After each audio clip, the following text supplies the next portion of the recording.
സംസ്ഥയിലെ പൊട്ടിത്തെറിയുമായി വന്ന സംഭവവികാസങ്ങൾ പുറത്തുവിട്ടത് ആരാണ് എന്ന് അന്വേഷിക്കണമെന്ന് പറഞ്ഞു. ഉള്ളിൽ നടന്ന ചർച്ച പുറത്ത് വരേണ്ടതായിരുന്നില്ല. ആരാണ് ഇത് പുറത്തുവിട്ടത് എന്നുള്ളത് തീർത്തും അന്വേഷിക്കേണ്ട കാര്യങ്ങളാണ്. ചർച്ചയിലെ വിവരങ്ങൾ പുറത്തിട്ടത് ശരിയല്ല എന്നും അദ്ദേഹം പറഞ്ഞു. അബ്ദുൾ സമദ് പൂക്കോട്ടൂർ പറഞ്ഞു. വലിയ രീതിയിൽ, അതായത് സംസ്ഥയിലെ ഭിന്നത പുറത്തു വന്നത് അത് നിർഭാഗ്യകരമാണ് എന്നാണ് അബ്ദുൾ സമദ് പൂക്കോട്ടൂർ പറയുന്നത്. ഈ വാർത്ത ആരാണ്, അതായത് ഉള്ളിൽ നടന്ന, അടച്ചിട്ട മുറിയിൽ നടന്ന ഈ വിവരങ്ങൾ ആരാണ് പുറത്തു കൊണ്ടുവന്നത് എന്നതടക്കമുള്ള കാര്യങ്ങൾക്ക് അദ്ദേഹം മറുപടി നൽകുകയായിരുന്നു. ഇപ്പോൾ ഈ വാർത്തയുടെ സമഗ്ര വിവരങ്ങളുമായി മുഹമ്മദ് അസ്ലം ചേരുകയാണ്. അസ്ലം, അബ്ദുൾ സമദ് പൂക്കോട്ടൂർ പറയുന്ന പ്രധാനപ്പെട്ട ഒരു കാര്യം, ഇന്നലെ മുഷാവറയിൽ നടന്ന സംഭവ വികാസങ്ങൾ പുറത്തുവിട്ടത് ആരാണ് എന്ന് അന്വേഷിക്കണം എന്നതടക്കമുള്ള കാര്യങ്ങളാണ് പറയുന്നത്. മറ്റൊന്ന്, സമസ്ത ഇന്നലെ ഇറക്കിയ വാർത്താക്കുറിപ്പ്, ആ വാർത്താക്കുറിപ്പിൽ പറയുന്ന കാര്യങ്ങൾ അത്രയും അവാസ്തവമാണ് എന്ന കാര്യങ്ങളും അദ്ദേഹം പറയുന്നുണ്ട്. എന്താണ് ഈ വാർത്തയുടെ സമഗ്ര വിവരങ്ങൾ? അതായത് ഉമർ ഫൈസി മുക്കം നടത്തിയ സമീപനം അല്ലെങ്കിൽ മുഷാവറയിലെടുത്ത പെരുമാറ്റം അല്ലെങ്കിൽ നടപടി അത് വളരെയധികം തെറ്റാവുന്ന കാര്യം അദ്ദേഹം ആവർത്തിച്ച് പറയുകയാണ്. മുഷാവറ അംഗം എന്ന നിലയിൽ ചെയ്യാൻ കഴിയുന്നില്ല. മാത്രമല്ല സമസ്ത പ്രസിഡന്റ് പറഞ്ഞാൽ ആ കാര്യം അംഗീകരിക്കുക എന്നുള്ളതാണ്. ഒരിക്കലും അത് അങ്ങനെ ചെയ്തിട്ടുണ്ടെങ്കിൽ ഒരിക്കലും അത് അംഗീകരിക്കാൻ കഴിയാത്തൊരു സാഹചര്യമാണ്, ഒരു അവസ്ഥയാണെന്ന് കൃത്യമായി തന്നെ ഒന്ന് പറയുന്നു.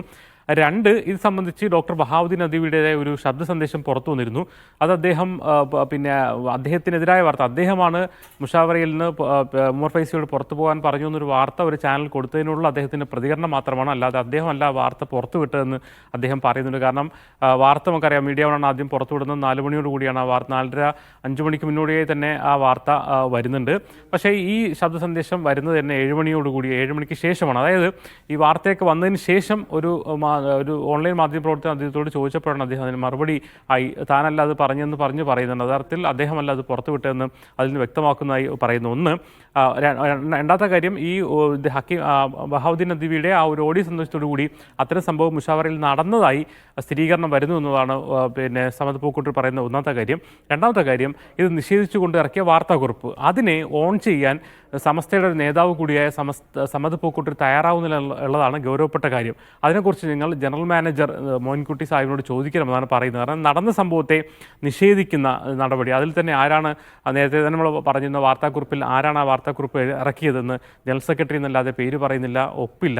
മാത്രമല്ല അത്തരം ഒരു സംഭവം നടന്നിട്ടില്ല എന്ന്, അല്ലെങ്കിൽ വാസ്തവ വിരുദ്ധമാണെന്ന് സമസ്ത നേതാക്കൾ പറഞ്ഞു എന്നാണ് വാർത്താക്കുറിപ്പിലുള്ളത്. അല്ലെങ്കിൽ ജനറൽ സെക്രട്ടറിയോ പ്രസിഡന്റോ അല്ലെങ്കിൽ മറ്റ് ഭാരവാഹികളുടെ പേര് അതിൽ പറഞ്ഞിട്ടില്ല. അതുകൊണ്ട് തന്നെ ആ വാർത്താക്കുറിപ്പിനെ ഓൺ ചെയ്യാത്ത രീതിയിലാണ്. എന്തുകൊണ്ട് അത്ര വാർത്താക്കുറിപ്പ് ഇറക്കിയത് എന്നതിനെക്കുറിച്ച് ജനറൽ മാനേജറോട് ചോദിക്കണമെന്ന് കൂടി പറയുന്നതുകൂടി കാര്യങ്ങൾ രൂക്ഷമാണ്. അതായത് ഇന്നലെ നടന്ന സംഭവത്തെ നിഷേധിച്ച സമസ്തയിൽ നിന്ന് വന്ന വാർത്താക്കുറിപ്പിനെ പോലും ചോദ്യം ചെയ്യുന്ന രീതിയിലാണ് കാര്യങ്ങൾ വരുന്നത്. മാത്രമല്ല ഡോക്ടർ ബഹാവുദ്ദീൻ നദ്വി എന്ന് പറയുന്ന മുഷാവറയിൽ ഒരു അംഗം നൽകിയ ഒരു ഓഡിയോ സന്ദേശത്തിലൂടെ ഇത്തരം സംഭവങ്ങൾ ഉണ്ടായിരുന്നതായി സ്ഥിരീകരിക്കുന്നുണ്ട്. മാത്രമല്ല അതില്ല എന്ന് പറഞ്ഞ ഉമർ ഫൈസി മുക്കം അത് കള്ളം പറയുന്നത് ശരിയല്ല എന്ന് പറയുമ്പോൾ അത് അദ്ദേഹത്തിനോട് ചോദിക്കണമെന്ന് പറഞ്ഞുകൊണ്ട് കുറച്ചുകൂടി അറ്റാക്ക് ഉമർ ഫൈസിക്കെതിരെ അദ്ദേഹം നടത്തുന്നത്. എന്തായാലും ഉമർ ഫൈസിയുടെ ഇന്നലത്തെ മുഷാവറയിലെ ആ ഒരു നടപടിക്കെതിരെ രൂക്ഷമായ അഭിപ്രായ വ്യത്യാസങ്ങൾ രൂപപ്പെട്ടു വരുന്നു, പ്രതിഷേധം രൂപപ്പെട്ടു വരുന്നു.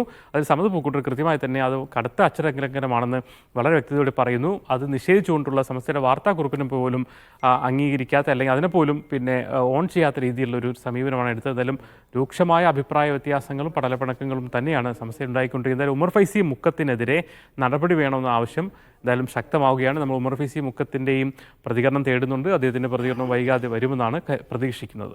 അജി, ശരി, അസ്ലമാണ് വിവരങ്ങൾ നൽകിയത്.